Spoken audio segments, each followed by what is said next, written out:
You're watching a Justin Marinelli film. Hello, everybody. How's it going? And I want to thank you all for tuning in to this week's episode of HockBEE. It's been a while. The NHL Stanley Cup Finals have ended, and I think we have a lot to unpack there. The Florida Panthers took a very early 3-0 lead, and it was getting quite embarrassing for the Edmonton Oilers. In fact, Connor McDavid looked very defeated after Game 3.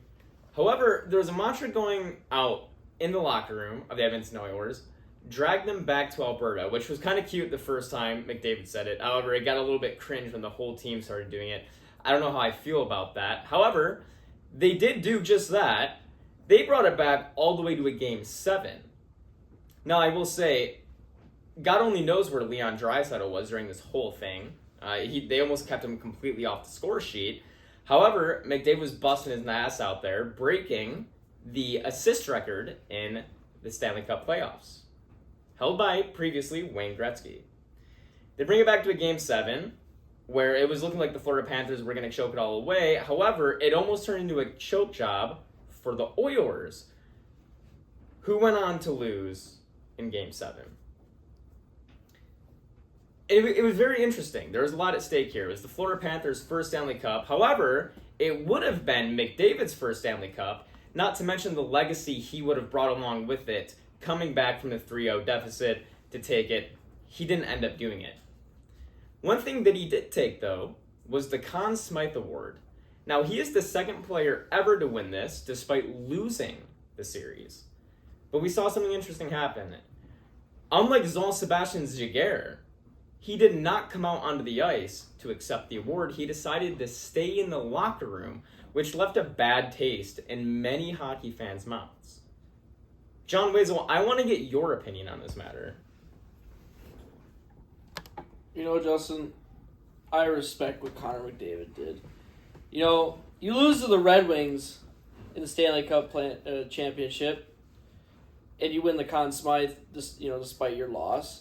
You better keep your ass in the locker room. That is the Red Wings moment, and I don't want to see a bunch of losers ruining the moment. Now, I know this might be a bit controversial, and I want to hear what you, the fans, have to say. Call in now.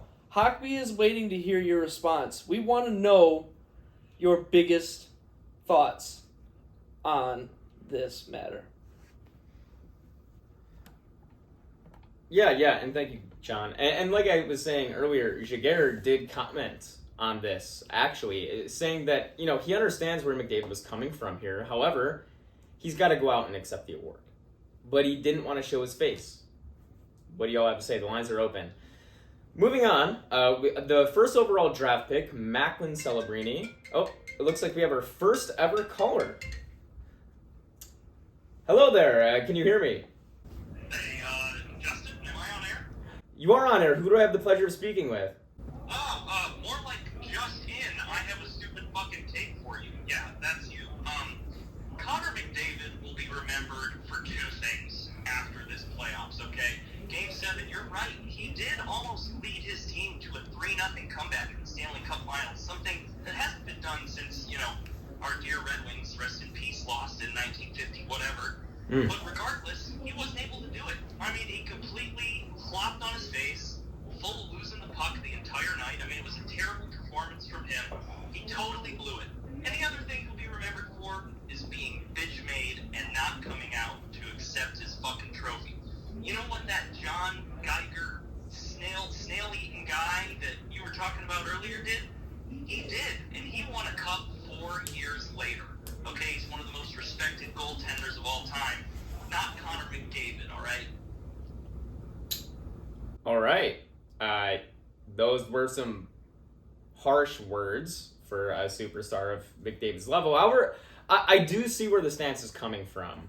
I really do. And, I don't have any more to say on that, to be honest. I see both sides. And Giguere, I think is the correct pronunciation, did accept the award like a man, and Connor McDavid did not. So we'll see. Will McDavid win a cup in 4 years like Giguere did? Only time will tell.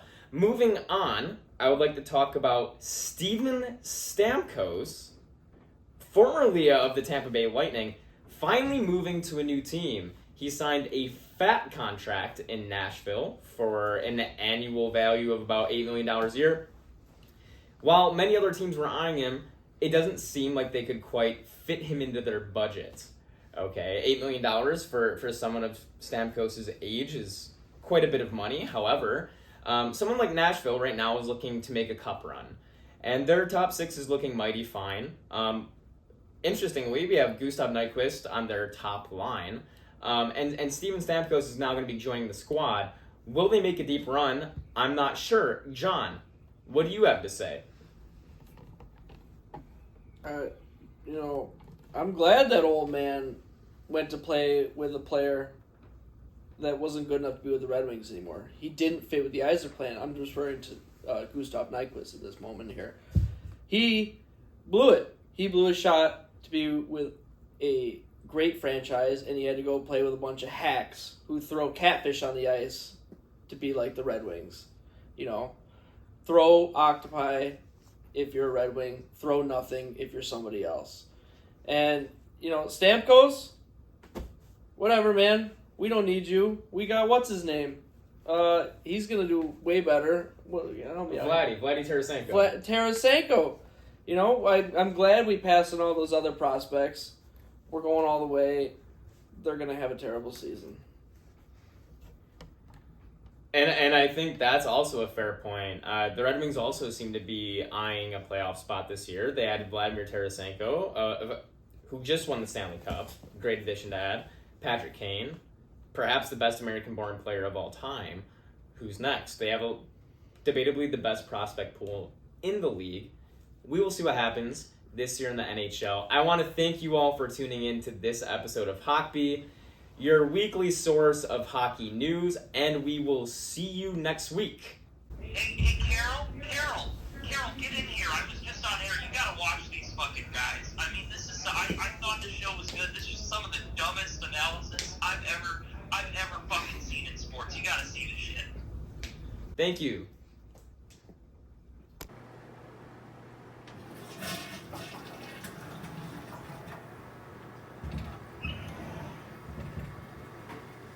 You just watched a Justin Marinelli film.